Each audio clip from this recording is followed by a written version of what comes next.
রাজ্য রাজনীতিতে আগামীকাল হাই ভোল্টেজ ডে।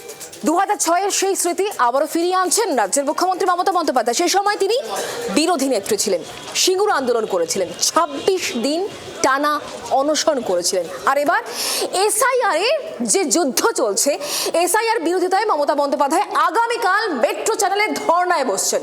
সঙ্গে থাকছেন অভিষেক বন্দ্যোপাধ্যায়। আগামীকাল থেকে 16 তারিখ পর্যন্ত অনুমতি নেওয়া হয়েছে।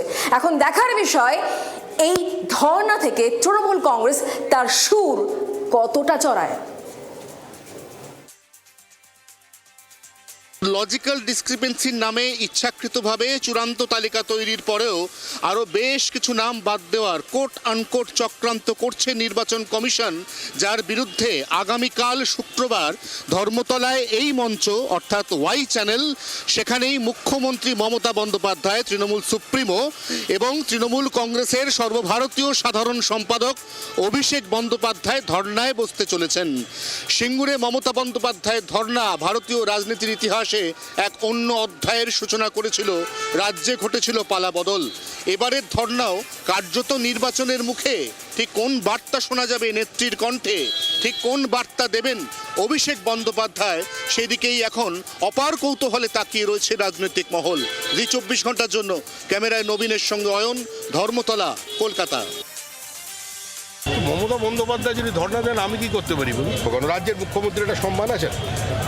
উনি যা করুন, ছবি আঁকুন, মিছিল করুন, মিটিং করুন, কালো কোট পরে দিন, ধর্ণা দিন, তারপরেও যতদিন আছেন উনি আমাদের রাজ্যের মুখ্যমন্ত্রী ধর্ণা দিচ্ছেন।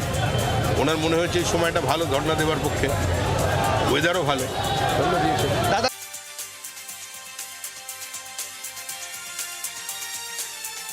আসলে আজকে উনি বিপদে পড়ে গেছেন। আজকে এই যত অশান্তি, সে অশান্তির মূল উদ্যোক্তা তিনি। এখন বিপদে পড়ে গেছেন, বিপদ থেকে বাঁচবার জন্য এই নাটকটা করছেন। অনুপ্রবেশের তত্ত্ব, যেটাকে ঘুষপেটিয়া বলছেন, সেটা তো ওর তত্ত্ব। উনি তো বিজেপির একজন বিশ্বস্ত বন্ধু হিসেবে এই তত্ত্ব খাড়া করেছেন। লজিক্যাল ডিসক্রিমিনেন্সির নামে এতগুলো মানুষকে অনিশ্চয়তার মধ্যে রেখে দিয়েছে। ইলেকশন কমিশন দেখবে যাতে একটাও ভারতের নাগরিকে যাতে ভোট অধিকার না দেয়, রক্ষা করার দায়িত্ব তার। যে রক্ষা করার দায়িত্ব সে হরণ করছে, ভোট অধিকার হরণ করছে। তার প্রতিবাদ নিশ্চিতভাবে আমাদের নেত্রী মমতা ব্যানার্জি, আমাদের সাধারণ সম্পাদক অভিষেক বন্দ্যোপাধ্যায় তার প্রতিবাদ করছেন এবং কাল থেকে এখানে ধর্না।